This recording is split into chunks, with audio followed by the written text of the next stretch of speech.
তোমরা অনেকেই জানো আমি ভলিবল খেলার সাথে যুক্ত একদম ছোটোর থেকেই। এর আগে আমি ভিডিও পোস্ট করেছিলাম। তো আমার মা হচ্ছে বাংলা দলের কোচ, মহিলা ভলিবল টিমের। তো আমি আমার মায়ের কোচিং করছি, আমার মা খেলছে এবং আমি কোচিং করছি। ব্যাপারটা সত্যিকারে ইউনিক একটা ব্যাপার, কি তাই তো? তো যাই হোক, এইসব জিনিস খুব ভালোই লাগে। আর সেই মুহূর্ত ফাইনালের আমরা চ্যাম্পিয়ন হয়েছিলাম। সিজনের প্রথম টুর্নামেন্ট ছিল ধুবুলিয়াতে। ওখানে মহরম উপলক্ষে একটা মেলা বসে, ভীষণ বড় মেলাটা।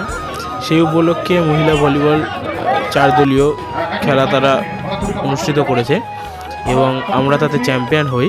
আর এই যে সেই ট্রফি নেওয়ার সেই মুহূর্তটা, আমাদের ঘরে প্রায় 400 থেকে 500 ট্রফি এরকম পড়েই আছে, মানে অভ্যাসে দাঁড়িয়ে গেছে আর কি।